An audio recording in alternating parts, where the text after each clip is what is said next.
Extra Tortured Path. It's one of the rarest and most difficult zombies achievements in history. Fewer than 0.01% of all World War II owners have taken on the entirety of the Tortured Path without using Blitz, aka perks. Now I wish I could say that I absolutely crushed this challenge and am the greatest zombies player in history, but nobody saw this coming.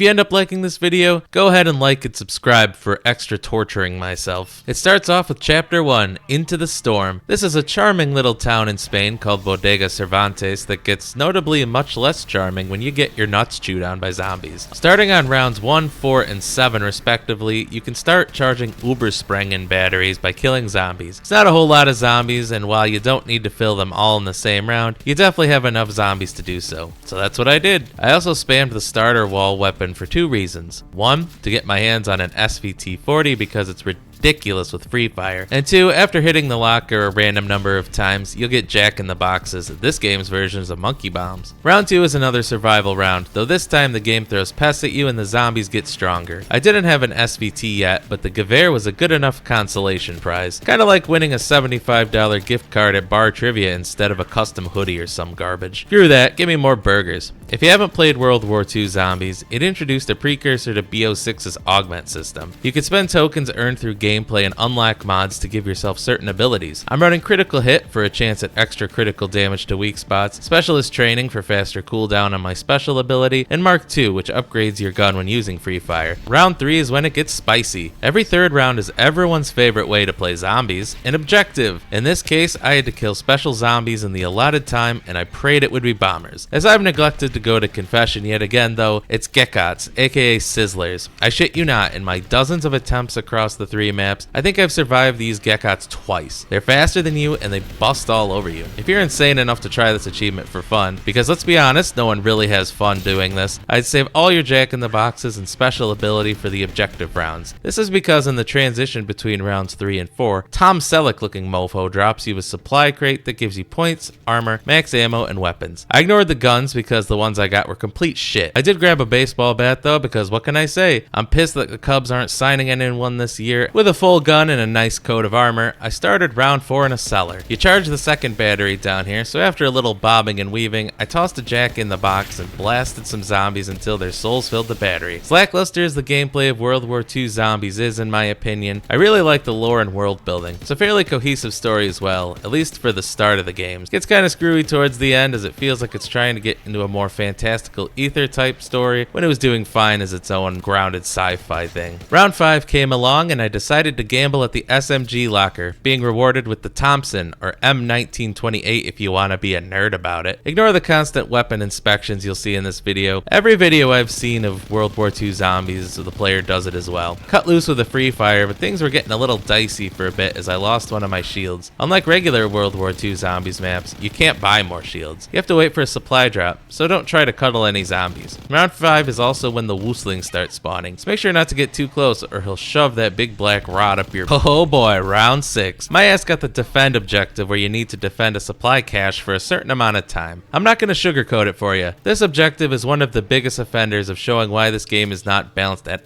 all for solo players. It's ridiculously hard to complete this objective compared to others because it seems to take forever. I probably could have cheesed a lot more with consumables, but I wanted to prove that I was a big man. That and I can't stand to see a 0 next to a consumable. I have an issue with consumable greed, what can I say? The supply drop gave me a few goodies and the baddie known as the Ripsaw from the Dankest Shore, but on round 7, the final Übersprengen battery round, I was blessed with a Taschen Vol after killing the first zombie, so I spammed Jack in the Boxes like it was Christmas at an orphanage and grab the power up to get more for later. I love when that happens. I've got to say though, I'm a little disappointed in the PPSH in this game. It was such a monster in the first Call of Duty and World at War, but it really doesn't have the same power in World War II. Even on lower rounds, it's not particularly frightening. Look at this Einfield number 2. To all my Black Ops 4 fans, doesn't it look familiar? The nice thing about the Tortured Path is that the round doesn't end until you've killed Wooslings, something that was pretty annoying about regular matches. Thanks to his Twilight Princess Ganondorf slow walk, I had enough time to to upgrade both guns and was ready to roll. Round 8 is the final survival round. Unlike most other zombies games where you probably want to get rid of the starting pistol at some point, I always keep this 9mm SAP with me because it's so good when upgraded. Seriously, it gets me uber springing when I just watch it blasting through crowds of zombies. Use that on the woman you like, it might work. The uber springing joke, not the pistol. Round 9 was the final objective round, and this time it was assassination. You need to stop 2 or 3 bomber zombies, depending on the map it seems, from blowing up your supplies, kinda like the defense objective from earlier. I'm actually really glad that I got this on round 9, because it's really tough when you don't have an upgraded gun. When you get it on round 6 especially, it's harder than Diddy. That's my biggest problem with the tortured path, and especially on a run with no perks. A large part of it is down to what objectives you get at what time. Final supply drop gifted me with the Hurricane variant of the Tesla gun, so with a heavy heart, I traded in my 9mm SAP because this is one of the best wonder weapons in the game and would be immensely useful for the last wave. Because a normal Brenner isn't annoying enough, this one spawns in with a shield of all things. I had to lure him into a circle on the ground so an artillery strike could hit us both and lower his shield. I proceeded to do that and unload into his face with a free fire boosted upgraded SVT, but right before dying he went for the jugular and knocked me down. Fortunately I had some auto revives that got me back on my feet just in time for another strike. One bubble of electric death later, wave 10 was in the books.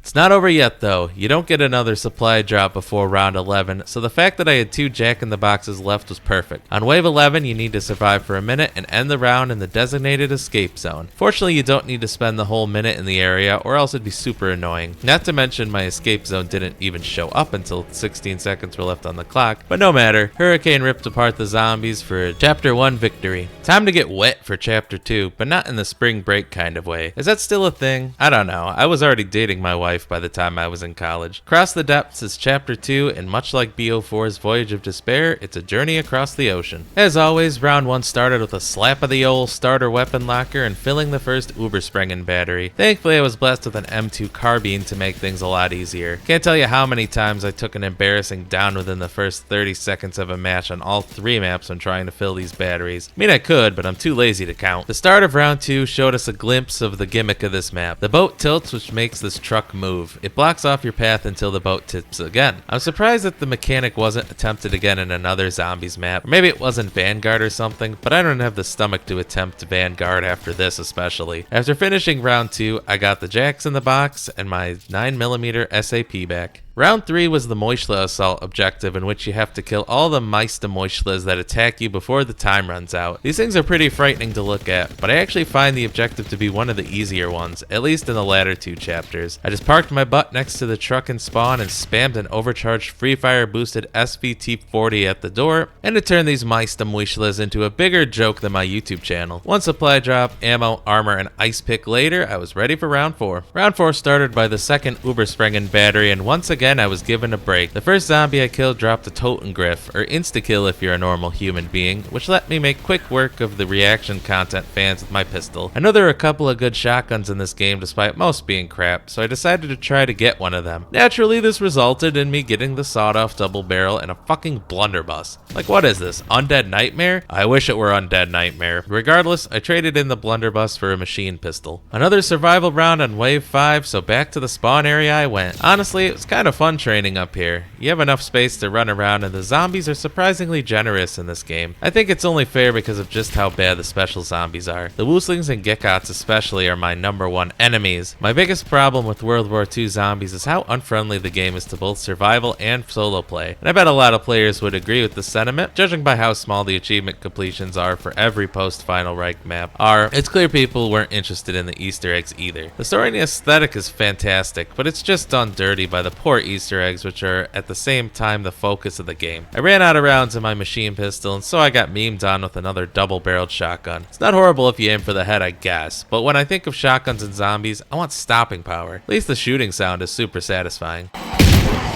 Wave 6 was the second objective round, extermination again, but this time I had to battle bombers, and thank shit for that. I detest the Geckos more than any zombie in this game, though watching Marie get absolutely rocked by bombers is kinda rough. I got really lucky here when I got stuck that bombers suiciding also counts for killing them, or else I'd be completely screwed. The supply drop was a sight for sore eyes, bringing much needed armor and ammo. The ripsaw was not so welcome, but whatever. On wave 7, I went to the final battery and was given a nuke from the first zombie. Unfortunately, I didn't kill enough to fill up the battery, so I lightning McQueened out of there to circle back around. After sacrificing 2 of my jacks, I charged the final battery. Now it was back to the deck to get down to a single zombie in order to upgrade. I'm doing my best not to use terms like pack-a-punch because I really needed to get into the World War II zombies mood, which is probably why I feel depressed rewatching the footage. I mixed things up a little, upgrading a 1911 instead of the 9mm SAP for some flavor. Also because the upgraded name is Bacon and Eggs, and come on, that's amazing. I upgraded my SVT-40 and finished the round, watching as Mater here slid across the boat. It's insane how much easier the survival rounds are on the tortured path once you have upgraded weapons. Seriously, you go through an entire SVT's worth of ammo and then some before upgrading, but then this thing absolutely shreds afterward. The downside is that it only has 10 rounds before you reload. Then there's Bacon and Eggs. Mentioned how good this thing was in a prior video, but honestly, I genuinely think it's the best version of the 1911 in zombies history. It gives you the traditional explosive rounds, but it doesn't damage you without a flak jacket. After upgrading my ripsaw because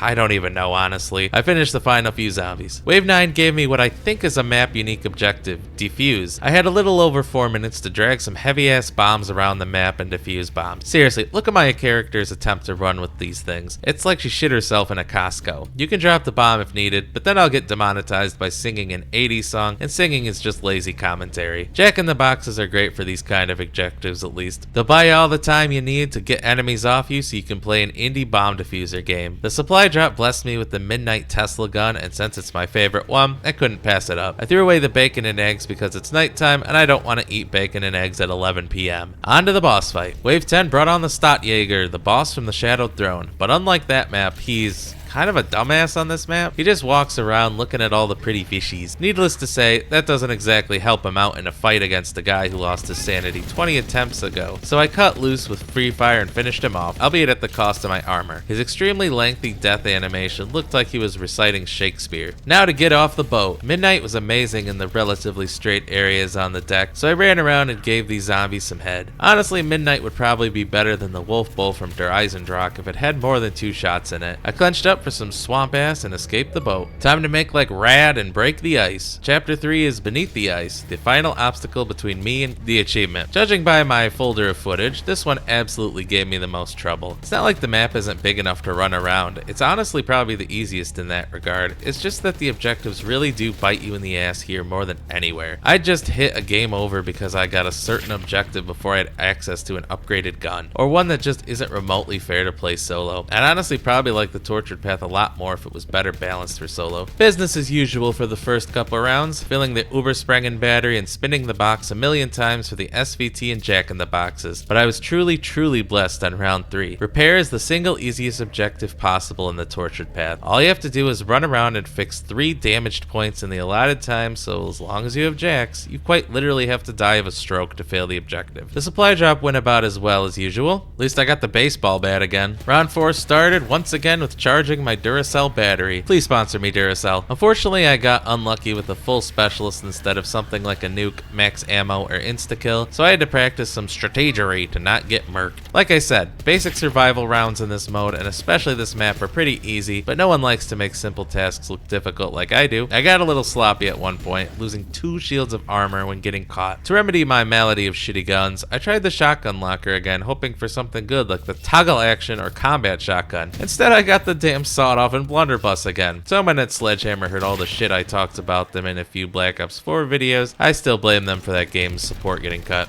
On round 5, I was back to my old reliable duo of the 9mm SAP and the SVT-40. If you're bored of that combo, sorry, go play the game yourself. Granted, neither are gonna carry you the full round without a refill, but there's an ammo crate that you can use to purchase ammo 3 times a game. The drawback is that it's only for whatever your gun you're holding at the time. I did, however, switch it up to grab the ZK383 that the Woosling was kind enough to drop because I needed a backup in case the objective round went south. Speaking of which, Moishla Assault again. In Beneath the Ice, I like to chicken out in this little cutout where you spawn, activate free fire, and turn these tonguey bastards into Swiss cheese, which was especially easy on this occasion because I had an overcharged special ability. Even on past attempts, if I ran out of ability, I was able to handle the mice to Mushlas with no issue. The first zombie of round 7 gave me an insta-kill, leading to me charging the Ubersprengen faster than I finished. Here we go with the saw sawed-off shotgun again, taking multiple shots to kill the pests, followed up by Sledgehammer completely trolling me by giving me the full-length shotgun as the very next gun. Brilliant, guys.